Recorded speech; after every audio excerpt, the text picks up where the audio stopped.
Drama के start में हम हमारी हीरोइन जिया को देखते हैं, जिसको कई सालों से एक ही सपना बार बार आ रहा होता है, जिसमें वो पानी में डूब रही होती है और एक लड़का उसे बचाता है। अब जिया अपने डॉक्टर के पास होती है, जहाँ पर उसका डॉक्टर उससे पूछता है कि क्या तुम्हें फिर से वही सपना आया। वो हाँ कहती है। डॉक्टर पूछता है कि क्या इस बार तुमने सपने में उस पर्सन का फेस देखा। जिया मना कर देती है। डॉक्टर कहता है कि जिया, ये सब तुम्हारे दिमाग का खेल है। देखो, 10 साल हो गए हैं तुम्हारी फैमिली को इस दुनिया से गए हुए हैं और तुम अभी भी वहीं ठहरी हुई हो। वो लोग तुम्हें ऊपर से देख रहे होंगे, तुम्हें इस तरह से देखकर उनकी सॉल को काफ़ी दुख हो रहा होगा। तुम्हारी फैमिली चाहती होगी कि तुम अपनी लाइफ अच्छे से जियो, तो एटलीस्ट अब तुम्हें उस फेज से बाहर आना होगा और उनके लिए अपना अच्छे से ख्याल रखना होगा। जी अभी वहाँ पर बैठकर अपनी फैमिली का स्केच बना रही होती है और डॉक्टर से कहती है कि थैंक यू सो मच इतने सालों तक मेरी काउंसलिंग करने के लिए। लेकिन अब मैं यहाँ दोबारा नहीं आऊँगी, क्योंकि मुझे नहीं लगता कि आपके पास आकर मेरी प्रॉब्लम का कोई सॉल्यूशन निकल रहा है। और वो ऐसा फील कर रही होती है जैसे कि उसके मॉम डैड और भाई उसके साथ वही बैठे हुए हैं और उसकी मॉम उसे बोल रही है कि मैंने तुम्हारे लिए तुम्हारा फेवरेट कॉर्न सूप बनाया है। फ्लैशबैक में हम देखते हैं कि जिया की पूरी फैमिली एक फ्लाइट क्रैश में मर जाती है और वो अपने बचपन की सभी मेमोरीज को याद कर रही होती है, जैसे सब कुछ उसकी आंखों के सामने हो रहा हो। लेकिन अब वो पिछले 10 सालों की यादों को फाइनल गुड बाय बोलकर दूसरी सिटी में जाने का डिसाइड करती है। जब वो न्यू सिटी में पहुंचती है तो उसकी फ्रेंड याओ उसे रिसीव करने के लिए आती है, जो जिया से मिलकर बहुत ज़्यादा खुश थी और कहती कि फाइनली इतने दिनों बाद हम दोनों बेस्ट फ्रेंड मिल ही गए। तुम कितनी ज़्यादा प्रीटी लग रही हो। जिया कहती कि तुम तो ऐसे बोल रही हो जैसे तुमने मुझे कई सालों से देखा ही ना हो। तुमने 2 दिन पहले ही वीडियो कॉल पर बात की थी। याओ कहती कि वीडियो कॉल पर बात करना और सामने से देखना दोनों अलग अलग बातें हैं। तुम फेस टू फेस ज़्यादा ब्यूटीफुल लग रही हो। तभी जिया के पास उसके ग्रैंडपा का कॉल आता है। वो उससे पूछते कि क्या तुम बीजिंग आ गई हो। जिया कहती कि हाँ ग्रैंडपा, मेरी फ्रेंड मुझे पिक करने आ गई थी। ग्रैंडपा को जिया की काफ़ी फिक्र हो रही थी कि वो पहली बार अकेले किसी सिटी में गई है। जिया की फ्रेंड याओ कहती है कि ग्रैंडपा, आप जिया की टेंशन मत लो, मैं उसका अच्छे से ख्याल रखूंगी। ग्रैंडपा याओ से कहते कि हाँ, मैं तो तुम्हें भूल ही गया था, तुम दोनों बेस्ट फ्रेंड हो और मैं चाहता हूँ कि तुम लोग अच्छे से घूम फिर कर बहुत सारी मस्ती करो। वैसे भी जिया बहुत जल्दी तुम्हारी फैमिली मेम्बर बनने वाली है। ये सुनकर जिया नर्वस हो जाती है और पूछती कि इसका क्या मतलब था। नेक्स्ट सीन में वो दोनों याओ के घर पहुंच जाते हैं। एक सर्वेंट जिया का लगेज लेने के लिए आता है और याओ से टीस करने के लिए कहती है कि चलिए सिस्टर इन लॉ, सब लोग आपका वेट कर रहे हैं। जिया कहती कि बस करो, ये क्या बोल रही हो। याओ कहती कि तुमने अभी सुना ना ग्रैंडपा ने क्या कहा, तुम बहुत जल्दी हमारी फैमिली की डॉटर इन लॉ बनने वाली हो, तो अब मैं तुम्हें सिस्टर इन लॉ ही बुलाऊंगी। और भागकर घर के अंदर जाने लगती है और कहती कि मॉम देखो यहाँ पर कौन आया है। जिया को कुछ भी समझ नहीं आ रहा होता है कि आखिरकार यहाँ ये सब क्या हो रहा है। नेक्स्ट दिन में जिया याओ की फैमिली के साथ बैठकर डिनर कर रही होती है। याओ की मॉम उससे कहती है कि तुम इतना कम क्यों खा रही हो, अच्छे से खाओ, इसे अपना ही घर समझो। जिया कहती है कि थैंक यू आंटी। याओ कहती है कि तुम्हें इतना फॉर्मल होने की जरूरत नहीं है, वैसे भी मॉम हमेशा से चाहती थी कि उनकी 2 बेटियां हों, तो तुम्हें यहाँ पर देखकर उन्हें ऐसा लग रहा होगा कि उनका ये सपना पूरा हो गया।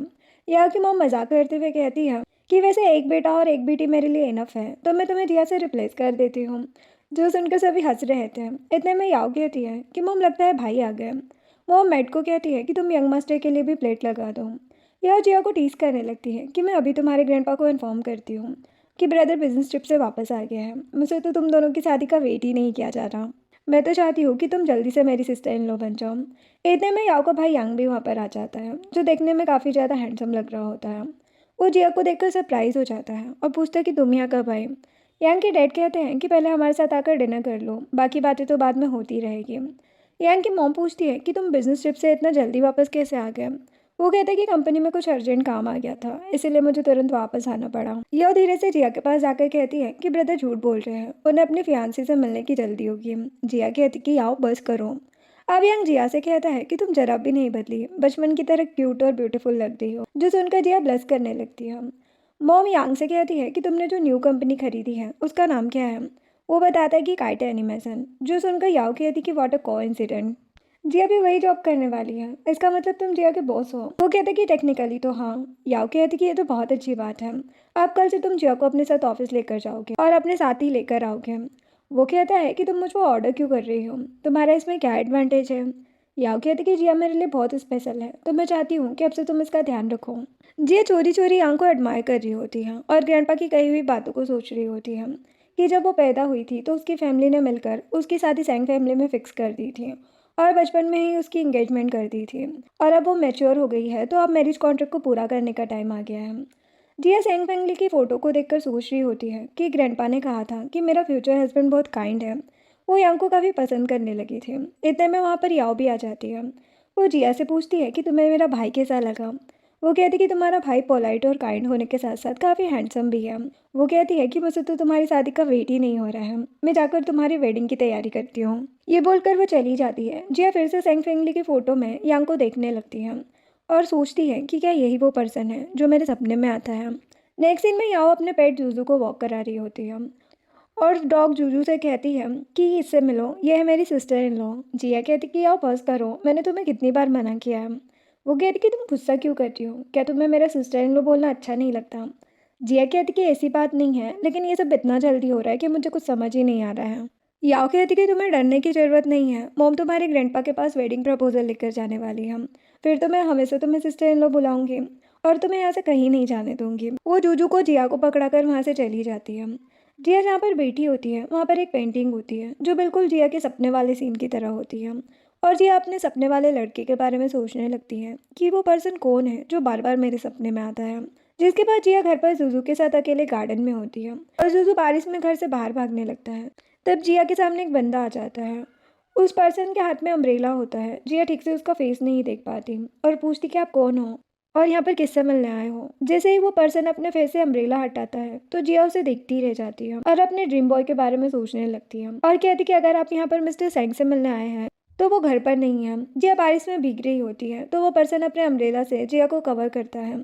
इतने में वहाँ पर याओ आ जाती है और कहती कि अंकल जाओ, आप यहाँ पर वापस कब आए। नेक्स्ट सीन में याओ अंकल जाओ के लिए चाय बना कर लाती है। जाओ कहता है कि तुम गेस्ट को अकेले कैसे छोड़ सकती हो, क्या तुम अभी तक सो रही थी। वो डरते हुए कहती कि सॉरी अंकल, वो आजकल समर वेकेशन चल रहे हैं ना, तो पता नहीं क्यों मुझे सारा दिन नींद आती रहती है। वही जिया को भी एम्बेरसमेंट हो रही थी कि जिसे वो स्ट्रेंजर समझ रही थी वो तो घर का ऑनर निकला। अब पता नहीं अंकल मेरे बारे में क्या सोचेंगे, लेकिन अंकल और मेरा ड्रीम बॉय एक जैसे क्यों लग रहे हैं। अब जाओ टी पी रहा होता है तो याओ से कहने लगती है कि अंकल ये मेरी फ्रेंड जिया है, कुछ दिनों के लिए हमारे घर में रहने के लिए आई है। जिया घबराते हुए कहती है कि मैं जल्दी यहाँ से किसी हॉस्टल में शिफ्ट हो जाऊंगी। इतने में वहाँ पर याओ के मॉम डैड आ जाते हैं। वो जाओ से पूछने लगते हैं कि तुम अब्रोड से कब वापस आए और वो उससे बातें करने लगते हैं। याओ मौके का फ़ायदा उठाकर वहाँ से खिसकने लगती है और कहती कि आप लोगों के लिए और चाय बना कर लाती हूँ। याओ के मॉम डैड याओ से इंपॉर्टेंट टॉपिक पर बातें करने लगते हैं और यह जिया को लेकर किचन में आ जाती है और कहती कि थैंक गॉड आज तो बच गए, वरना खड़ूस अंकल तो जान ही ले लेते हैं मेरी। जिया पूछती है कि क्या तुम्हें अपने अंकल से डर लगता है। वो कहती कि डर, मेरा तो उन्हें देखकर गला ही सूख जाता है। तुम्हें पता है जब मैं छोटी बच्ची थी तो मैं खेल कूद में लगी रहती थी और पढ़ाई में तो मेरा जरा भी इंटरेस्ट नहीं था और उस टाइम मेरी क्लास में लास्ट रैंक आई थी। तुम्हें पता है अंकल ने क्या किया था। जिया भी ध्यान से उसकी बात सुनने लगती है। यह फुल ऑन एक्टिंग के साथ बता रही होती है कि अंकल ने मुझे बहुत सारी बुक्स ला कर दी और बोला कि जब तक मैं उन्हें फिनिश नहीं करूँगी तो मुझे खाना भी नहीं मिलेगा।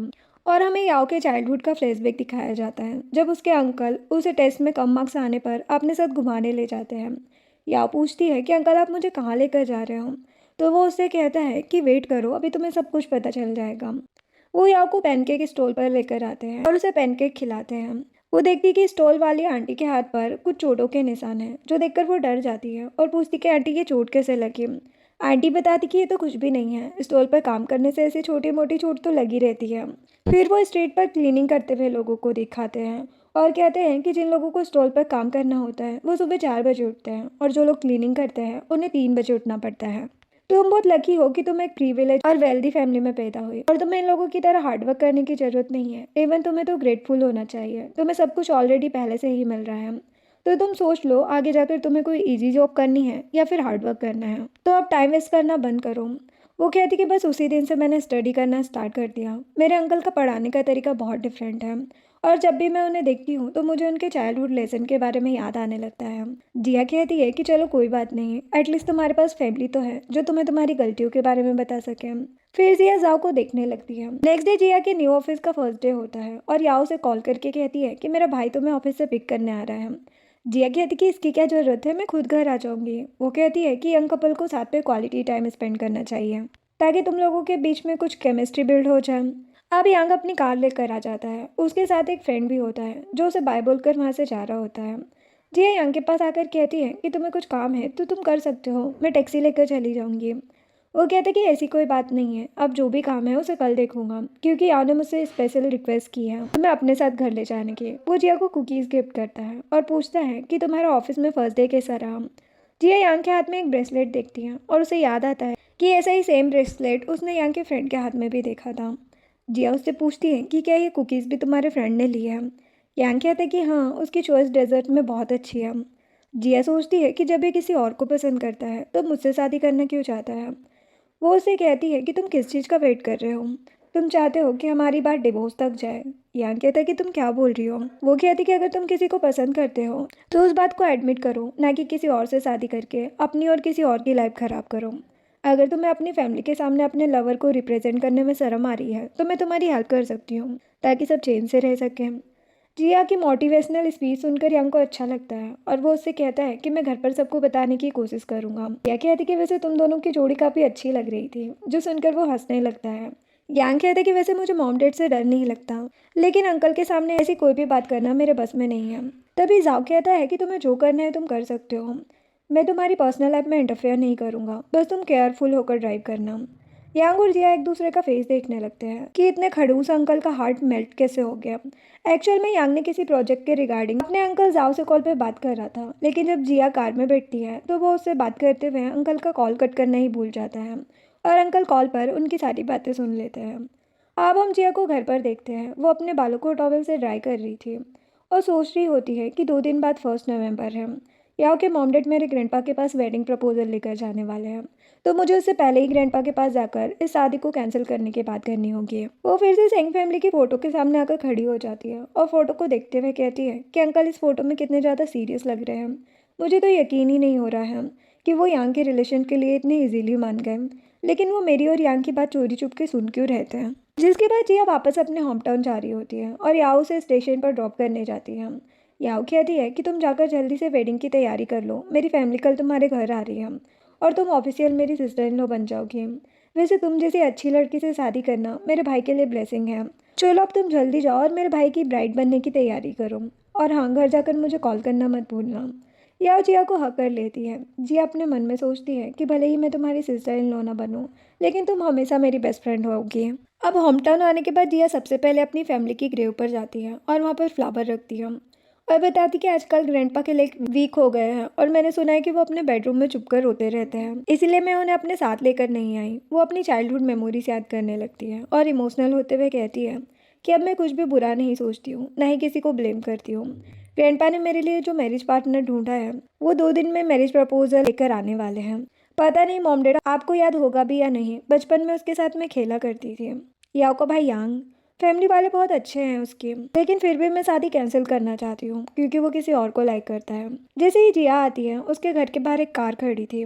छोटा बच्चा आकर कहता है कि सिस्टर आपके लिए वेडिंग कैंडी। जिया पूछती कि तुम्हें किसने दी। वो कहते कि पता नहीं, एक हैंडसम अंकल ने। तभी याओ से खींचकर अंदर ले आती है। वो देखती है कि सेंग फैमिली वाले उसके ग्रैंडपा से बातें कर रहे हैं। बच्चा बताता है कि जाओ अंकल ने दी है। ग्रैंडपा जिया से कहते हैं कि तुम जाओ को जरा बाहर घुमा कर लेकर आओ, तो जिया उसे ले जाती है और पूछती है कि यांग क्यों नहीं आया। वो पूछता है कि भला वो क्यों आएगा। वो कहती कि उसी के लिए तो रिश्ता लेकर आया हूँ।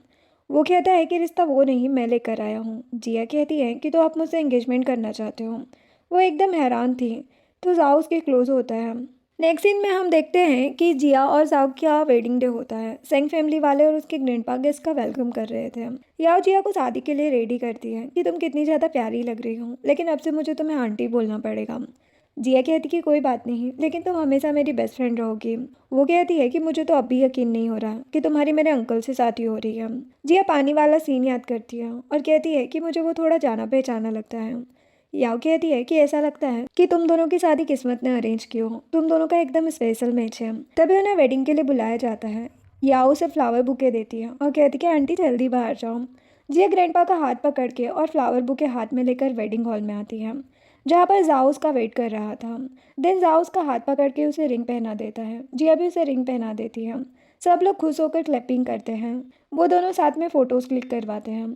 फिर रात में जाओ से अपने साथ लेकर आता है। मैट बताती है कि सेंग फैमिली ने आपके लिए ये वेडिंग रूम प्रिपेयर किया है। जिया सोचती है कि तो अब से ये हमारा न्यू घर है। वो शादी की फ़ोटो देख रही थी क्योंकि उसे अब भी यकीन नहीं हो रहा होता कि उसकी शादी हो गई है सच में। तभी जाओ नहा कर आता है तो वो थोड़ी नर्वस होने लगी थी क्योंकि जाओ ने शर्ट नहीं पहनी थी और वो पानी पीने लग गया था और कहते कि चलो सोने चलते हैं। जिया हैरान हो जाती है। फिर जब वो देखती है कि जाओ बेडरूम में सो गया है तो वो चुपके चुपके जाकर दूसरी साइड बेड पर सो जाती है और उसे देखते हुए सोचती है कि मैं इस फेस को अच्छे से ड्रॉ करना चाहती हूँ। जैसे ही जाओ उसकी तरफ फेस टर्न करता है तो जिया आंखें बंद कर लेती है। जाओ आंखें बंद में ही उसके ऊपर अपना हाथ करता है। वो तो डरने लगी थी, लेकिन तभी लाइट बंद हो जाती है तो वो समझ जाती कि अच्छा ऐसा करके इसने लाइट बंद की है, और उसे देखने लगती है। तभी जाओ उसे गुड नाइट कहता है तो जिया एकदम से सो जाती है। अब मॉर्निंग में जब वो उठकर आती है तो मेड खाना बना रही थी। जिया कहती है कि मैं भी आपकी हेल्प कर देती हूँ। मेड कहती कि नहीं नहीं, आप जाकर मास्टर को ब्रेकफास्ट के लिए बुला लो।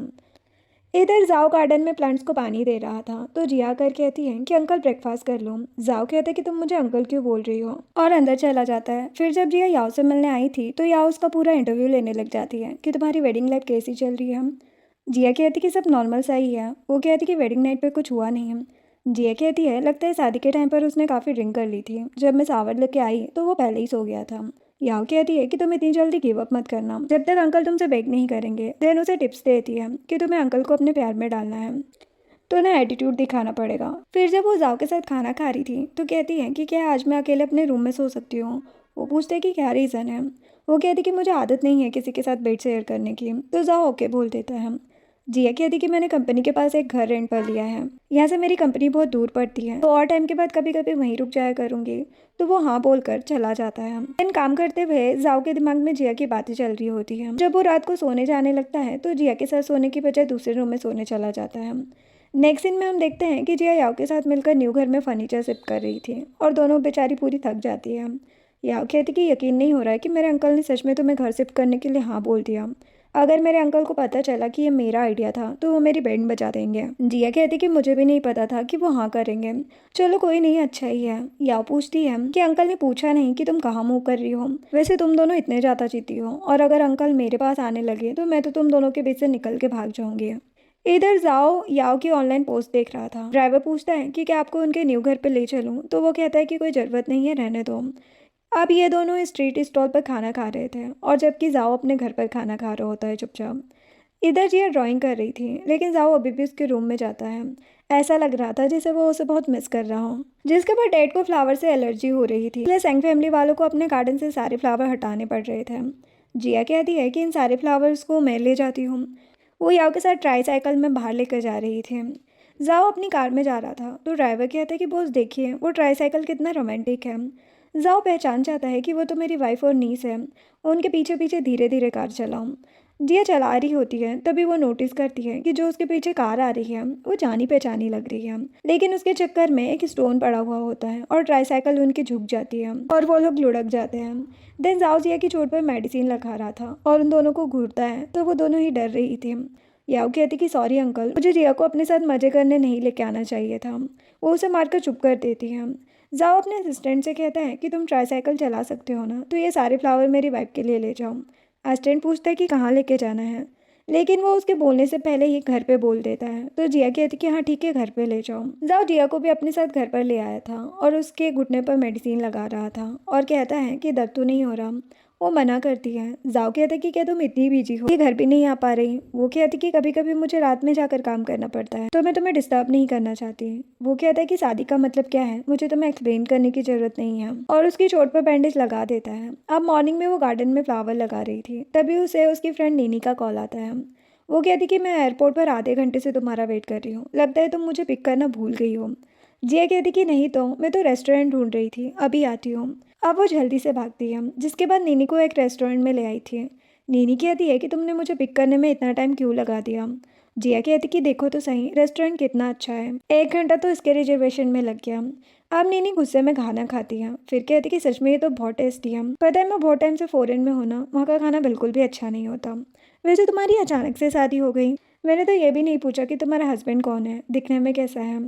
जिया जाओ के बारे में याद करने लगती है और कहती कि एवरेज लुकिंग ही है, ठीक ठाक है। नीनी पूछती है कि क्या वो तुम्हारे साथ अच्छा बिहेव करता है। जिया को याद आता है जब उसे चोट लगी थी तो साव कैसे उसकी चोट पर फूंक मार रहा था। वो कहती कि हाँ काफ़ी अच्छा है। नीनी कहती है लेकिन तुम्हारी शादी तो बहुत जल्दी में हुई थी। जिया कहती कि हाँ जल्दी में तो हुई है, मुझे अभी भी लगता है कि वो मेरा अंकल है। नीनी तो हैरानी हो जाती कि अंकल। फिर जिया सोच रही थी कि रात में डिनर के लिए घर नहीं पहुंच पाऊंगी, क्या उसे बताऊं या नहीं। तभी वो देखती है कि जाओ वहाँ से जा रहा है और उसकी तरफ इशारा करके जाता है। वो सोचती है कि मुझे हो क्या गया है, मुझे हर जगह वो क्यों दिखाई दे रहा है। नहीं, मैं नीनी भाग कर आती है और कहती कि पता है आज मैंने कितने हॉट और हैंडसम लड़के को देखा। उसे देखते ही मेरा दिल तो धक धक करके बाहर आने वाला था। वो मेरे रोमांटिक ड्रीम का हीरो लगता है। इतने में एकदम से बहुत सारे लड़के आने लगे थे। जिया पूछती कि कौन सा वाला। तो नीनी कहती कि वो जिसने ब्लैक सूट पहन रखा है, तुम जाकर उसका नंबर ले लो ना। जिया हैरान होकर अंकल कहती है। नीनी कहती कि क्या कहा अंकल, और उससे वहाँ पर रखा वॉज भी गिर जाता है। देन जाओ के साथ वहाँ पर जितने भी लड़के थे सब उनकी तरफ देखने लगते हैं। नीनी कहती है लगता है हमारी बैंड बजने वाली है। जिया कहती है कि एक्चुअल में तुम्हारा जो क्रश है वो मेरा हस्बैंड है। नीनी तो और भी ज़्यादा हैरान हो जाती है। अब सभी लड़के जाओ की तरफ देखने लगे थे और फिर कहते हैं कि इन लड़कियों ने तो बहुत नुकसान कर दिया, ये वास कोई सस्ता नहीं था। जाओ कहते हैं कि कोई बात नहीं, क्योंकि उधर वाली जो लड़की है वो मेरी वाइफ है। जो सुनकर उनके तो होश ही उड़ जाते हैं। वो लोग जिया को यंग लेडी बोलकर ग्रीट करते हैं। अब रात में वो सब हॉटपॉट खा रहे थे। जाओ बनाकर सबसे पहले जिया को देता है। जिया खाते हुए देखती है कि सब लोग उसे ही देख रहे हैं। वो पूछती कि आप लोग सब बैठे क्यों हो, खा क्यों नहीं रहे। तभी जाओ कहता है कि अपने चॉपस्टिक का यूज़ करो। देन वो लोग फटाफट खाने लगते हैं। जिया को हंसी आ जाती है कि ये लोग बस जाओ का ऑर्डर फॉलो करते हैं। वो लोग कहते हैं कि सिस्टर इन लो, क्या आप ड्रिंक करोगे। जाओ के पूछने पर जिया हाँ बोल देती है। नीनी जिया को कोने में ले जाकर कहती है कि अभी तुम्हारे हस्बैंड से जाकर मैं नंबर लेने वाली थी, पता है मुझे कितना ज़्यादा एम्बेरसमेंट फील हो रहा है। जिया कहती कि कोई बात नहीं है। नीनी कहती है कि तुम दोनों साथ में कितने अच्छे लग रहे हो, और जब जाओ तुमसे बात करता है तो बहुत ही प्यार से बात करता है। जाओ सबसे तो रूडली बात करता है, लेकिन सिर्फ तुमसे ही प्यार से बात करता है। और तो और तुम्हें खाना भी सर्व कर रहा था और तुम बोल रही हो कि वो तुमसे प्यार नहीं करता। जिया कहती कि वो तो इसलिए क्योंकि उसकी फैमिली की अपब्रिंगिंग बहुत ज़्यादा अच्छी है ना, तो वो सबके साथ अच्छा बिहेव करता है। नीनी कहती है कि तुम्हें क्या रोमांस से एलर्जी है, लगता है मुझे तुम दोनों की सेटिंग करानी पड़ेगी। सुना है ड्रिंक करके सब लोगों का सच बाहर आ जाता है और उसे वापस लाती है। अब वो लोग ड्रिंक करने को कहते हैं तो नीनी कहती कि सिंपल ड्रिंक करने में क्या फ़ायदा, ये तो बोरिंग है, चलो कोई गेम खेलते हैं। वो लोग ड्रिंक गेम खेलने लगे थे, लेकिन सब लोग टल्ली हो चुके थे। जाओ कॉल पर बात करते हुए आता है तो देखता है जिया बहुत ज़्यादा ड्रंक हो चुकी है, जिसे देखकर वो हंसने लगा था। जिया कहती कि ओ हेलो, तुम्हारा नाम क्या है, इधर आओ, चलो मेरे साथ ड्रिंक करना। जाओ उसे अपनी कार में ले आता है और ड्राइवर से कहता है कि तुम जाके रेस्ट करो, मैं अपनी वाइफ के साथ रुकूंगा। जिया उसकी गोद में सो रही थी। तब जाओ याद करने लगता है कि वो भी जिया के साथ जाकर बैठ गया था। जिया पूछती है कि क्या तुम्हें गेम खेलना आता है। वो मना करता है तो जिया कहती कि चलो मैं सिखाती हूँ, अपने हाथ आगे करो और मेरे साथ चिल्लाओ। देन गेम खेलते हुए कहती है कि तुम हार गए, चलो अब ड्रिंक करो। तो जाओ भी उसके साथ गेम खेलने लग गया था और हंस रहा था। और यहाँ पर हमें ये भी पता चलता है कि जाओ ने तो जिया से शादी करने की प्लानिंग बहुत पहले से ही कर रखी थी, और उस टाइम भी बारिश के टाइम पर जब जिया सो रही थी तो वो उसे देख रहा था। अब जिया लड़खड़ाने वाली होती है तो जाओ उसे पकड़ लेता है, लेकिन वो हाथ छुड़ा कर कहती है कि मुझे टच मत करो, मेरा ऑलरेडी हस्बैंड है, और उठकर जाने लगी थी। जाओ उसे पकड़कर अपने ऊपर बिठा लेता है और कहते कि ध्यान से देखो कि मैं कौन हूँ। वो कहती कि अंकल आप, और उसे पकड़कर कहती है कि अब तो बहुत ज़्यादा हैंडसम हो। जाओ ये सारी बातें याद करके बड़ा ही खुश हो रहा था। जिया नींद में उसका हाथ पकड़कर अच्छे से सो जाती है। जाओ अपने ब्लेजर से उसे कवर कर देता है और खुद भी कार में बैठा बैठा सो गया था। वो दोनों पूरी रात कार में ही रहते हैं और मॉर्निंग हो जाती है। जिया की जब आँख खुलती है तो देखती है वह जाओ की गोद में सो रही है, तो चुपके चुपके उसके हाथों में से निकल कर बैठ जाती है। पहले तो उसे ब्लेजर उड़ाने लगी थी, लेकिन फिर कार से बाहर आ गई थी। तभी उसे नैनी का कॉल आता है जो कहती कि तुम कल रात मुझे अकेली छोड़कर चली गई थी। जिया कहती कि सच में मुझे याद ही नहीं रहा कुछ। नीनी कहती कि अब जल्दी आओ, आज हम शॉपिंग करने चलेंगे। जिया कार में जाकर देखती है जाओ उठ गया था। वो एकदम दूर हो जाती है। जाओ कार से बाहर निकलता है। दोनों एक साथ कहते कि रेडी होकर आते हैं। जिया उसे कल रात के लिए थैंक यू कहती है। जाओ को याद आता है कि जिया ने नशे में उसे हस्बैंड हस्बैंड कहा था, तो वो बहुत ज़्यादा खुश होता है। देन जिया अपनी फ्रेंड नीनी के साथ बहुत ज़्यादा मज़े करती है। जब वो एक एक्वारियम में फिशेस देख रही थी तभी अंदर से एक लड़का उसे देखने लग जाता है। जब तक वो लड़का बाहर आता जिया वहाँ से चली गई थी। नीनी ने उसकी फ़ोटो खींच ली थी और बताती है एक लड़का तुम्हारी तरफ ही देख रहा था, उसे तो पता ही नहीं होगा कि फ़ोटो खींच ली है, कहीं ये जानकर तुम्हारा हस्बैंड जेलस तो नहीं होगा। जिया कहती कि ऐसी बातें मत करो। एक फ्लावर बुके बेचने वाला चालाकी से जिया का फ़ोन चुरा के ले जाता है। वो दोनों पीछे भागती है। लेकिन जैसे ही वो लड़का लियांग ये देखता है कि ये तो वही लड़की है, तो वो अपनी बाइक स्टार्ट करके उस चोर के पीछे पड़ जाता है और वह जाकर उस चोर को पकड़ लेता है। तो चोर अपने आप ही फ़ोन देकर भाग जाता है। सब लोग उसके लिए क्लैपिंग करते हैं। नीनी पहचान लेती कि ये तो वही लड़का है। जिया जैसे उससे अपना फ़ोन लेने लगी थी तो वो लड़का उसके फेस से फ़ोन खोलकर अपने नंबर पर कॉल कर देता है और बताता है कि मेरा नाम लियांग है। नेक्स्ट सीन में लियांग बार में होता है जहाँ पर अपने फ्रेंड के साथ ड्रिंक कर रहा होता है। तभी कुछ लड़कियाँ आकर उनके पास बैठने लगी थी, तो लियांग उन्हें सॉरी बोल देता है। उसके फ्रेंड्स पूछते कि तुम्हें अचानक से आज क्या हो गया, पहले तो हमेशा अपने आसपास लड़कियाँ लेकर घूमते थे, लियांग कहता है कि मुझे प्यार हो गया है। फ्रेंड कहता है कि तुम पहले की तरह बकवास बातें कर रहे हो। वो कहता है कि नहीं तो इस बार सच में हुआ है। मैंने जब उस लड़की को देखा तो मैं सांस ही नहीं ले पा रहा था, बिल्कुल लव एट फर्स्ट साइट। उसके फ्रेंड्स पूछते कि अच्छा उस लड़की का फोटो दिखाओ। वो कहते कि अभी अभी तो उससे मिला हूँ, अभी तो बस उसका नंबर लिया है। तभी उसके फ्रेंड्स सारे खड़े हो जाते हैं और साव का वेलकम करने लगे थे। तो लियांग भी खड़ा होकर कहता है कि अंकल साव सॉरी, मैं आपकी शादी अटेंड नहीं कर पाया। मैं जल्दी गिफ्ट लेकर आपसे और आंटी से मिलने आऊँगा। जाओ कहते कि कोई ज़रूरत नहीं है, कुछ टाइम में फैमिली गैदरिंग होगी, वहाँ पर मिल लेना। जाओ की फ्लाइट होती है इसलिए वो चला जाता है। लियांग कहते कि पहली बार हुआ है कि अंकल जाओ हंस रहे थे। फ्रेंड्स कहते कि और नहीं तो क्या, जब भी सिस्टर इन लोग का जिक्र होता है तो जाओ बहुत हंसता है। तो लियांग सोचने लगा था कि आखिर आंटी है कौन। इधर जिया नीनी के पैरों पर मसाज कर रही थी। जाओ उसके रूम में जाने वाला होता है, तभी नीनी कहती है कि क्या उस हैंडसम लड़के ने तुम्हें दोबारा कॉल किया। जिया कहती है कि वो तो बस ऐसे ही रैंडम लड़का था, फोन खो गया तो हेल्प कर दी। नीनी कहती कि धीरे मेडिसिन लगाओ, मैं तुम्हारी हेल्प कर रही थी। जिया कहती कि अगर उस चोर के पास चाकू होता तो तुम्हें खुद की लाइफ रिस्क में नहीं डालनी चाहिए थी। नीनी कहती कि हाँ हाँ डेंजरस तो था, क्या तुम अपने हस्बैंड को बताओगी। जिया कहती कि रहने दो, मैं उन्हें परेशान नहीं करना चाहती। तो जाओ सैड होकर चला जाता है और उसे बिना बताए बिजनेस ट्रिप पर चला गया था। नेक्स्ट डे जब जिया कंपनी में आती है तो सब लोग उसे देखे जा रहे थे। उसे पता चलता है उसकी और लियांग वाली वीडियो वायरल हो गई है और लोग उन्हें कपल बोल रहे हैं। याओ कहती है कि अगर मैं तुम्हारी जगह होती तो अंकल को डिवोर्स देकर उस लड़के से शादी कर लेती। अंकल को पता चलेगा तो वो तो बहुत जेलस होंगे। जिया कहती कि मुझे नहीं लगता कि वो इस टाइप के वीडियोस देखते होंगे। याओ कहती कि तुम मेरे अंकल को जानती नहीं हो, वो ज़्यादातर ट्रेंडिंग में रहता है, उन्हें मीडिया के बारे में बहुत पता है, क्या पता उस जगह पे कोई न्यू मॉल खुलवा दे। वैसे अंकल है कहाँ, क्या उन्होंने तुम्हें अभी तक कांटेक्ट नहीं किया। इधर असिस्टेंट जाओ को वही वाली वीडियो दिखाता है और पूछता है कि यंग लेडी की रेपुटेशन पर फर्क ना पड़े, क्या मैं इस वीडियो को हटा दूँ। जाओ ने जिया के साथ शादी वाला वॉलपेपर लगा रखा था। जाओ उसे कॉल करने वाला था लेकिन रुक जाता है। जिया उसकी कॉल का वेट कर रही थी लेकिन उसकी जगह उसे लियांग का कॉल आ रहा होता है, लेकिन वो नहीं उठाती और जिया जाओ की कॉल का वेट करते करते वहीं सो गई थी। मेड आकर उसे ब्लैंकेट उड़ाती है जिससे वो उठकर जाने लगती है। तभी जाओ उसे कॉल करता है तो जिया रोते हुए कहती है कि ये सब मेरी गलती है, मुझे नहीं पता था कि कोई हमारी वीडियो बना लेगा। उस लड़के ने मुझे कॉल भी किया लेकिन मैंने उसका आंसर नहीं दिया। जाओ कहता है कि तुम्हें मुझे एक्सप्लेन करने की ज़रूरत नहीं है, मुझे तुम पर भरोसा है। वो कहती है कि क्या आप मुझ पर गुस्सा नहीं हो। वो कहता है कि मैं गुस्सा हूँ क्योंकि मेरी वाइफ खतरे में थी और मैं तुम्हारा हस्बैंड होकर मुझे ऑनलाइन वीडियो से पता चल रहा है। मैंने बोला तो मैं तुम्हारा ध्यान रखूंगा, प्रोटेक्ट करूंगा, लेकिन तुम तो मुझे अवॉइड कर रही हो और सिर्फ ड्रंक होकर अपने दिल की बात बोलती हो मुझसे। जिया कहती कि आगे से मैं आपको बताया करूंगी हस्बैंड। जाओ कहते कि मैं वापस आने वाला हूँ, क्या तुम्हारे लिए कुछ लाऊं। वो कहती कि घर पे तो सब कुछ है, बस फ्लावर बुके ले आना। जिसके बाद जिया जाओ को एयरपोर्ट से पिक करने जा रही थी। याओ भी उसके साथ जाने लगी थी लेकिन तभी वो लोग न्यूज़ में देखते हैं कि उस प्लेन से हमारा कांटेक्ट नहीं हो पा रहा है। जिया की अचानक से तबीयत खराब होने लगती है, वो बेहोश हो जाती है। फिर हम पास में देखते हैं जब वो छोटी थी तो अपने भाई से पूछ रही थी कि मॉम डैड आएंगे तो हमारे लिए क्या लेकर आएंगे। वो कहते हैं कि मॉम डैड जब प्लेन से आएंगे हमें पता चल जाएगा।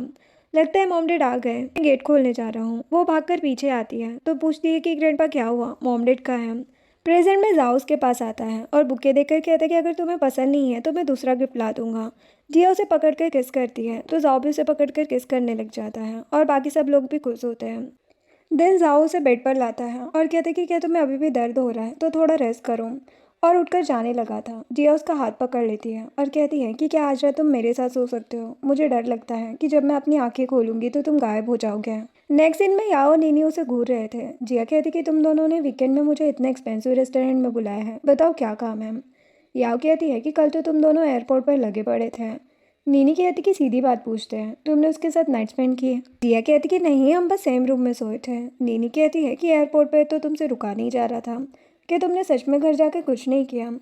याओ कहती कि कहीं ऐसा तो नहीं है कि अंकल बहुत ओल्ड हैं। तो जिया सोचने लगती है कि जब मॉर्निंग में सोते हुए वो जाओ के क्लोज चली गई थी तो जाओ खुद को कंट्रोल नहीं कर पा रहा था। वो झाँककर उसे देखने लगी थी और उससे दूर हो जाती है, लेकिन जाओ उसे पकड़कर खुद के करीब कर लेता है। तो जिया उन लोगों से कहने लगती कि बिल्कुल भी नहीं, मेरे हस्बैंड की बॉडी एकदम मस्त है, मेरा मतलब वो ठीक ठाक है। नीनी कहती है कि इसका मतलब तुम झूठ बोल रही हो। याओ कहती कि हमें ऐसे टिप्स देने पड़ेंगे। वैसे मेरे अंकल का बर्थडे नेक्स्ट वीक आ रहा है तो तुम उन्हें क्या गिफ्ट देने वाली हो। जिसके बाद जब जिया खाना खा रही थी तो उसे याओ की बातें याद आती हैं। उसने बताया था कि अंकल के बर्थडे पर सब लोग ओल्ड हाउस में इकट्ठे होते हैं, सारे फ्रेंड्स और रिलेटिव्स भी आते हैं, इसलिए वो सोच रही थी कि उसे जाओ को क्या देना चाहिए क्योंकि उसे तो उसकी हॉबीज़ के बारे में भी नहीं पता। जाओ उसे खाना सर्व करता है और कहता है कि तुम क्या सोच रही हो। जिया पूछती कि बताओ तुम्हें क्या पसंद है, जैसे गोल्फ खेलना या पेंटिंग वगैरह। जाओ कहता है कि तुमसे शादी करने के बाद मुझे सिर्फ तुम ही पसंद आती हो। जब किसी अच्छे रेस्टोरेंट में जाऊंगा तो तुम्हें भी साथ लेकर जाऊंगा। एक बार जब मैं बिजनेस ट्रिप पर गया तो वहाँ पर इतना प्यारा नेचर का व्यू था, मुझे बुरा लग रहा था कि तुम मेरे आसपास नहीं थी। मैं तुम्हारे साथ बहुत सारी चीज़ें एक्सप्लोर करना चाहता हूँ। तो जिया ब्लश करने लगती है और शर्माते हुए खाने लगी थी। देन जिया होटल बुक करने का सोच रही थी। मैं जाओ को हनीमून ट्रिप के लिए इनवाइट कर सकती हूँ, लेकिन एक्सपेंसिव है तो 3 महीने की सैलरी बचानी पड़ेगी। फिर याओ के साथ बाकी सारे कलीग उसे कॉन्ग्रेचुलेट करते हैं कि वो बहुत अच्छी कॉमिक आर्टिस्ट है। वे मैंग आकर कहती है कि चुपचाप सब काम पे लग जाओ। मैंग याओ को नीचे से फाइल लाने को कहती है, लेकिन याओ मना कर देती है। तो जिया कहती कि कोई बात नहीं, मैं ले आऊंगी। दूसरी तरफ से लियांग भी आ रहा होता है अपने असिस्टेंट के साथ, और वो जिया को एलिवेटर में जाते देखता रह गया था। असिस्टेंट पूछता है कि क्या हुआ, भूत देख लिया क्या। लियान कहता है कि ये तो वही लड़की है। देन वो जिया के बारे में ऑनलाइन देखता है तो उसे पता चलता है कि वो एडिटर मैंग के अंडर काम करती है। उसका फ्रेंड जब देखने वाला था कि कौन है वो लड़की, तो वो कहता है कि मैंग। वो कहता है कि तुम्हें मैंग पसंद है। लियान कहता है कि तुम अपने एनआईएम डिपार्टमेंट वालों से प्राइवेट में काम करा सकते हो। इधर जिया देख रही थी कि अभी उसे पैसे कम पड़ रहे हैं। एडिटर मैंग उसे अपने ऑफिस में बुलाती है और कहती है कि मैंने उस कॉमिक का आर्टिस्ट चेंज कर दिया है, तुम्हारी जगह कोई और भी ड्रॉ कर सकता है। जिया कहती कि बात वो नहीं है, किसी और की वजह से कॉमिक का स्टाइल चेंज हो जाएगा। मैंग कहती कि एडिटर मैं हूँ, तुम नहीं। तुम्हारे लिए दूसरा प्रोजेक्ट है, एक कस्टमर ने कहा है कि तुम उसके लिए फ़ोटो ड्रॉ करो। जिया मना करके जाने लगती है तो मैंग बताती कि वो तुम्हें 10,000 देने वाला है एक फ़ोटो के। जिया को तो टिकट बाय करने के लिए पैसे चाहिए थे तो वो मान जाती है। जिसके बाद लियांग कार रेसिंग कर रहा था। देन जिया वहाँ पर आती है तो बॉडीगार्ड आकर उसकी लियांग से बात कराता है फ़ोन पर। जिया पूछती कि किसकी फ़ोटो ड्रॉ करनी है, तो वो कहता है कि मेरी कार का अवतार बनाना है और उसे ड्राइंग करते हुए इशारा करता है। जिया पूछती कि इसके अलावा कोई रिक्वायरमेंट्स हैं। लियांग कहते हैं कि तुम वैसा ड्रॉ करो जैसे तुम अपने माइंड में मेरे बारे में सोचती हो। बॉडीगार्ड उसके ऊपर अम्ब्रेला करके उसे हवा करने लगा था। जिया वहीं पर खड़ी होकर उसे रेसिंग करते हुए ड्रॉ करने लग जाती है, लेकिन लियांग उसे देखकर स्माइल कर रहा था। जिया फिर उसे ड्रॉ करके दे देती है। लियांग पूछता है कि तुम्हारे दिमाग में मैं ऐसा हूँ। जिया कहती है कि मैंने कौन सा तुम्हारा फेस देखा है, अगर तुम हेलमेट हटा के दिखा दो तो शायद मैं इससे अच्छा ड्रॉ कर सकूँ। वो कहता है कि नहीं नहीं, ये बहुत अच्छी है, और उसे बहुत सारे पैसे दे देता है। जिया तो हैरान हो जाती है कि मैं इतने पैसे नहीं ले सकती हूँ। वो कहता है कि आज मैं बहुत खुश हूँ, ये एडवांस में दे रहा हूँ। 2 दिन के बाद तुम्हें फिर से ड्रॉ करना है, तब मैं तुम्हें अपना फेस रिवील करूँगा। तो जिया ये बात याओ को बताती है कि मुझे वो बंदा अजीब लग रहा था, ऐसा लग रहा था कि जैसे उसे पहले भी देखा है। याओ कहती कि पक्का उसका कोई हिडन एजेंडा होगा, अगली बार जब तुम मुझसे मिलो ना तो मैं सीक्रेटली तुम्हारा पीछा करूंगी। इधर लियांग पानी के अंदर सांस रोकने की प्रैक्टिस कर रहा था और कहता है कि अभी भी काफ़ी नहीं है और रोकना है। उसका फ्रेंड पूछता है कि पहली बार मैंने किसी लड़की को ये चीज़ की प्रैक्टिस करते देखा है, तुम्हें क्या डर है कि किस करते तुम्हारी सांस रुक जाएगी। लियांग कहता कि मुझे यकीन नहीं हो रहा, ड्राइव करते हुए भी मैं उस लड़की का फेस इतना क्लियर देख पा रहा था कि अभी वो मेरे माइंड में है। नेक्स्ट सीन में जिया वहाँ पर आती है। लियांग ने उसे अंडर वाटर सी में बुलाया था जहाँ पे नोट लिखा था कि फ्लावर बुके लेकर अंदर आओ। जिया अंदर जाती है तभी लियांग पानी के अंदर से आता है और अपनी पॉकेट से कुछ निकाल रहा था, लेकिन उसे निकल नहीं रहा था। लेकिन पानी में होने की वजह से लियांग का सांस फूलने लगा था। जिया की हालत ख़राब होने लगती है। इनफैक्ट हम पास का सीन देखते हैं, बचपन में उसका भाई पानी में कूद गया था और उसकी जान चली गई थी और वो सदमे में बेहोश हो जाती है। तो लियांग भागकर बाहर आता है कि तुम्हें अचानक क्या हो गया, लेकिन जिया हाथ छुड़ा लेती है। लियांग कहता है कि मैं रोमांटिक जगह ढूंढ के तुम्हें कन्फेस करने वाला था कि मैं तुम्हें लाइक करता हूँ और उसे गिफ्ट देने लगा था, लेकिन जिया मना कर देती है कि तुम मुझे ऐसे परेशान मत करो, मैं तुम्हारे पैसे वापस कर दूंगी, और जाने लगी थी। लियांग पूछता है कि क्या मुझे चांस मिल सकता है।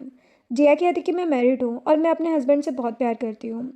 आप जैसे ही जिया घर आती है, जाओ कहता है कि जल्द से रेडी हो जाओ, खाना तैयार है, लेकिन जिया उसे पीछे से हक कर लेती है। जाओ स्माइल करके कहता है कि क्या हुआ। वो कहती कि कुछ भी नहीं, मुझे बस तुम्हें हक करने का मन कर रहा है। जिसके बाद मैंग ने जिया का प्रोजेक्ट जिस लड़की को दिया था उसका हस्बैंड उसे बुली करता है, इसीलिए जिया उसे अपने अपार्टमेंट में रहने के लिए ले आती है जो उसने रेंट पर ले रखा था। जाओ उसका बाहर वेट कर रहा था तो जिया कर कहती है कि हस्बैंड। वो कहता है कि मैंने तुम्हें इतने मैसेज किए, तुम कहाँ थी। वो कहती कि मैं अपने कलीग की हेल्प कर रही थी। वैसे तुम्हें कैसे पता कि मैंने यहाँ पर अपार्टमेंट रेंट पर ले रखा है। तो जाओ से हक करके कहता है कि जहाँ मेरी वाइफ होती है वहाँ मैं पता लगा ही लेता हूँ। देन वो लोग खाने के लिए एक स्ट्रीट स्टॉल पर आते हैं। उन्हें बहुत ज़्यादा मिर्ची लगने लगी थी तो जाओ से मीठा देता है। जिया पूछती है कि कुछ लड़के शादी के बाद इतना क्रूअल बिहेव क्यों करते हैं, क्या वो हस्बैंड वाइफ नहीं है, क्या वो एक दूसरे को प्यार नहीं करते हैं। जाओ कहता है कि बात प्यार की नहीं है, कुछ लोग होते ही कमीने हैं। देन जिया उसे अपनी कलीग की बात बताती है तो जाओ कहता है कि उससे बोलना कि अगर उसे डिवोर्स चाहिए तो मैं उसे लॉयर की टीम से मिलवा सकता हूँ। जिया कहती है कि शादी के बाद कुछ लोग बदल जाते हैं, क्या तुम भी बदल जाओगे? जाओ कहते हैं कि तुम्हें क्या लगता है? तो जिया उसके नंबर पर कॉल करती है और जाओ ने उसे वाइफ के नाम से सेव करके रखा था तो वो स्माइल करती है। देन जाओ फ़ोन पिक करता है तो जिया कहती है कि तुम स्ट्रेंज कोल्ड अंकल से जेंटल और काइंड हस्बैंड बन गए हो। जाओ कहता है कि मैं तो सिर्फ अपनी वाइफ के लिए पिघला हूँ और दोनों एक दूसरे को देखकर स्माइल करते हैं। जिसके बाद जिया की कलीग उसे आकर अपने हस्बैंड के खिलाफ प्रूफ देती है और बताती कि वो प्रेग्नेंट भी है। जिया कहती है कि तुम्हारा प्रेगनेंसी चेकअप कराने चलेंगे। कलीग कहती कि कोई बात नहीं, मैं चली जाऊँगी। जिया कहती है कि मैं भी मैरिड हूँ तो मैं इस प्रोसीजर के बारे में एडवांस में जानना चाहती हूँ। जिया अपनी कलीग के साथ जा रही थी और उसका हस्बैंड बाहर खड़ा होता है लेकिन सिक्योरिटी गार्ड उसे भगा देते हैं। उसके वहाँ से जाते ही वहाँ पर लियांग बाइक से आता है और उसे सेट देखकर लियांग का फ्रेंड पूछता है कि क्या हुआ। लियांग बताता है कि जिसे मैं लाइक करता हूँ वो ऑलरेडी मैरिड है। तभी वो दो लड़कियों को आपस में बात करते सुनता है जो बोल रही थी कि कॉमिक डिपार्टमेंट की एक लड़की को उसका हस्बैंड बहुत ज़्यादा परेशान करता है। तो लियांग उनसे पूछता है कि कौन है वो लड़की, क्या वो ब्यूटीफुल वाली है? तो वो लड़की हाँ बोलकर भाग जाती है जिससे लियांग को गलतफहमी हो जाती है। उसे लगता है कि जिया का हस्बैंड उसे बुली करता है। इधर जिया अपनी कलीग के साथ उसका प्रेगनेंसी चेकअप कराने आई थी। तभी हॉस्पिटल में उसके पीछे पीछे उसका हस्बैंड भी आ जाता है और उसे पता चल जाता है कि उसकी वाइफ प्रेग्नेंट है। जिया अपनी कलीग के लॉयर से ऑनलाइन बात कर रही थी और लॉयर उससे प्रूफ मांगता है तो वो अपनी चोटें दिखाने लग जाती है। जिया कहती है कि मिस्टर जाओ तुमने बहुत अच्छा लॉयर ढूंढा है। उसकी कलीग कहती है कि तुम्हारा हस्बैंड कितना अच्छा है, मुझे तुमसे जलन होती है। तो जिया कहती कि चिंता मत करो, सब ठीक हो जाएगा। तभी वहाँ पर गेट पे कोई आता है। जिया गेट खोलती है तो वो उसकी कलीग का कमीना हस्बैंड होता है। वो दोनों ही भागती है लेकिन वो उन्हें हर्ट करने वाला था। तभी वहाँ पर जाओ आ जाता है। जिया उसे देखने लगी थी, वो उसे जाकर हक कर लेती है। देन जाओ उसे अपनी कार में लेकर आता है और कहता है कि अगली बार जब ऐसा हो तो सबसे पहले अपनी सेफ्टी का ध्यान रखना। तुम्हें पता है अगर मैं थोड़ा सा भी लेट हो जाता तो। जिया उसका हाथ पकड़ के कहती है कि मैं दोबारा तुम्हें चिंता में नहीं डालूंगी। जाओ को चोट लग गई होती है तो जिया उसकी चोट पर बैंडेज लगा देती है लेकिन जाओ उसे देखने लगा था और उसे पकड़कर किस करने लग जाता है। देन जिया अपनी कलीग को हॉस्पिटल ले आती है। वो जिया को थैंक यू कहती है कि तुमने और तुम्हारे हस्बैंड ने मुझे बचाया। प्रूफ मिलने की वजह से उसके हस्बैंड को जेल हो गई थी और उसकी कलीग डिसाइड करती है कि वो अपने बेबी को खुद पाल लेगी। इधर याओ और बाकी सब जाओ के बर्थडे पार्टी के लिए प्रिपरेशन कर रहे थे। जिया जैसे ही आती है तो देखती है कि याओ जियान नाम के बंदे के साथ मिलकर जाओ के बर्थडे की प्रिपरेशन कर रही थी।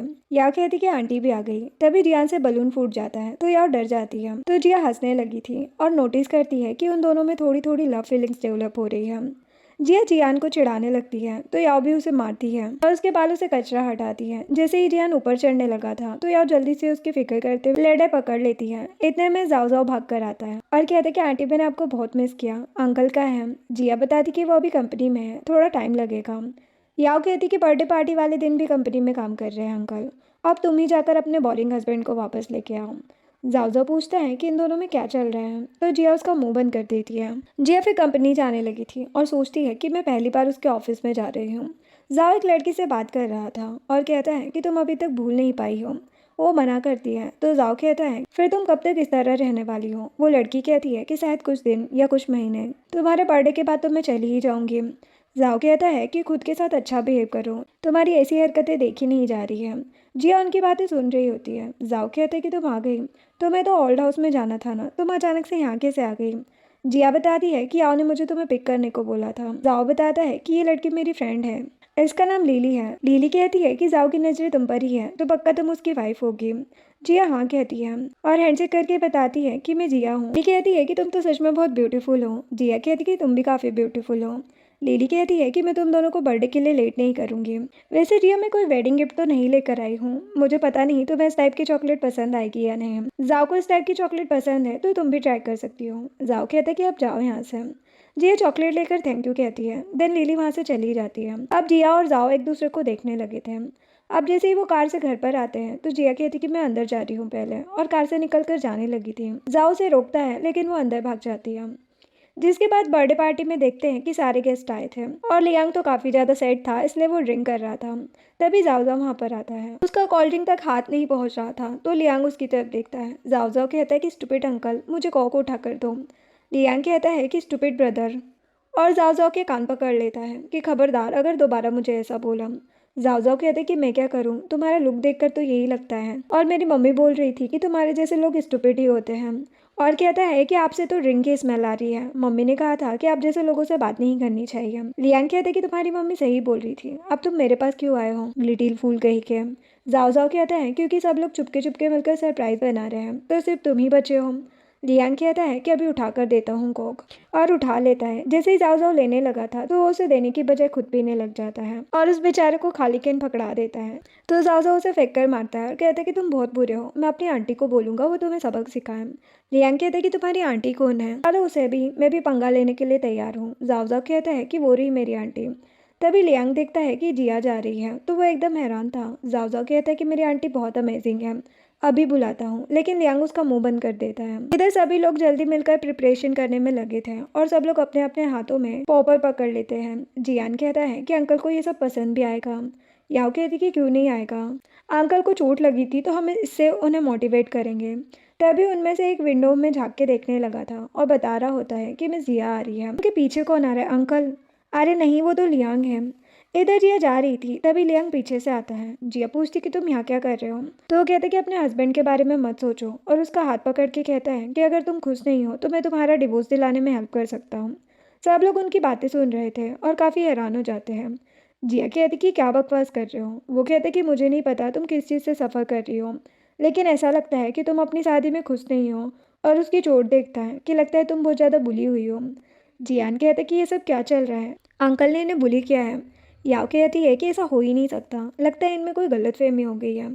फ्रेंड कहता है कि लियांग का जिस लड़की पे क्रश है वो हमारी आंटी निकली। लियांग कहता है कि मैं तुम्हें वापस मुझे लाइक करने के लिए नहीं बोल रहा हूँ, मैं बस जिस लड़की को लाइक करता हूँ मैं नहीं चाहता कि उसके साथ कोई बुरा बिहेव करे।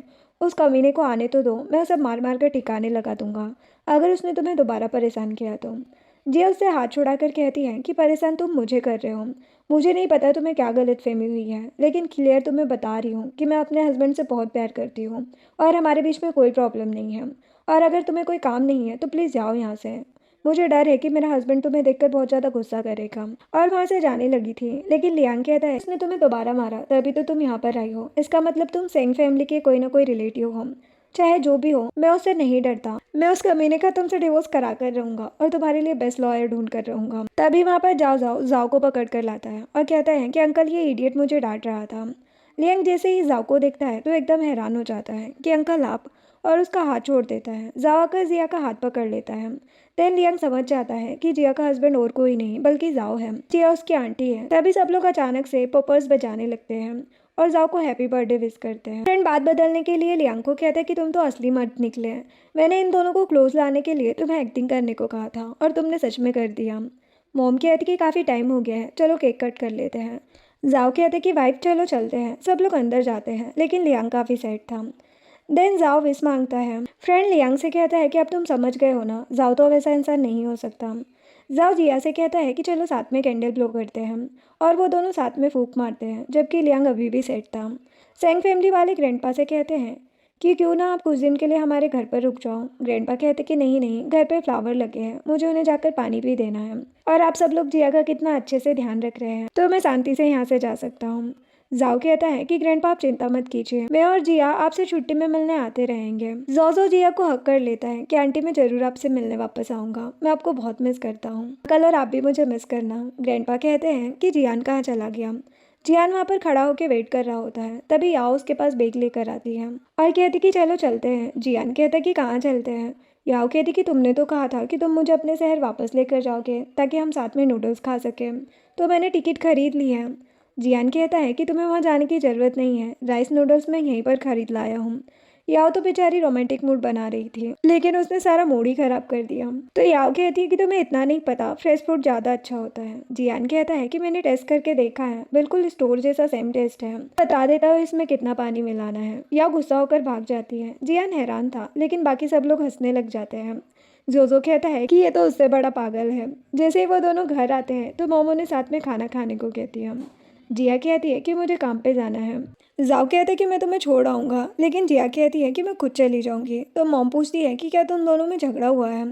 जाओ कुछ नहीं कहता। फिर वो रात में जब बेडरूम में आता है तो जिया पहले से बेड पर लेटी हुई होती है। तो जाओ उसके पास आकर पूछता है कि अभी बर्थडे वाले सारे गिफ्ट रखे हैं, क्यों ना हम साथ में मिलकर खोले उन्हें। वो कहती कि मुझे नहीं करना। वो कहता है कि उसमें से कुछ हमारे वेडिंग गिफ्ट भी है, तो अच्छा होगा ना हम दोनों साथ में मिलकर खोलें। वो पूछती है कि क्या तुम्हें स्वीट बहुत ज़्यादा पसंद थी। वो कहते कि नहीं, तो तुम अचानक से क्यों पूछ रही हो। जिया उस चॉकलेट को देखने लगती है तो जाओ भी देख लेता है। जिया पूछती है कि तुम मुझसे शादी करना चाहते थे। जाओ कहता है कि तुम सिर्फ अकेली ऐसी हो जिसका मैं ध्यान रखना चाहता हूँ। जिया पूछती है कि तुम्हें कोई पछतावा तो नहीं है। वो कहता है कि बिल्कुल भी नहीं, और कहता है कि वैसे याओ ने मुझे बताया कि तुमने मेरे लिए गिफ्ट प्रिपेयर किया है। जिया कहती है कि वो तो मजाक कर रही थी। उसकी आंखों में आंसू थे, तो जाओ सहलाकर उसके पास ही बैठ जाता है। वो जिया का हनीमून टिकट वाला मैसेज देख लेता है। नेक्स्ट सीन में जिया ऑफिस में काम कर रही थी तो उसकी फ्रेंड कहती है कि तुम वीकेंड पे काम क्यों कर रही हो। जिया कहती कि बहुत सारे एक्स्ट्रा प्रोजेक्ट पड़े हैं ना। फ्रेंड कहती है कि ये लाइंस देख के तो ऐसा लग रहा है तुमने गुस्से में इसे ड्रॉ किया है। जिया को याद आता है कि जब वो एनिमेशन कर रही थी तो बहुत गुस्से से कर रही थी। जेलीसी की वजह से उस टाइम उसकी सारी फीलिंग्स लाइन से बाहर निकल गई थी। फ्रेंड कहती है कि तुम्हारी लाइंस में बहुत ज़्यादा एनर्जी है, इसका मतलब तुम किसी से गुस्सा हो। जिया कहती है कि थोड़ी सी गलती हो गई, अभी ठीक करती हूँ। फ्रेंड उसे पकड़ के ले जाती है कि अभी काम छोड़ो, मिल्क टी पीने चलते हैं। तभी जिया किसी को पानी में गिरते देख लेती है। उसकी हालत खराब होने लगी थी। उसे फ्लैशबैक आने लगते हैं जैसे वो भी पानी में डूब रही हो, और उसे पैनिक अटैक आने लगते हैं, लेकिन जाओ आकर उसे संभाल लेता है। और इसी के साथ ये ड्रामा एंड हो जाता है। वीडियो पसंद आई हो तो लाइक शेयर एंड सब्सक्राइब करें। Thanks for watching.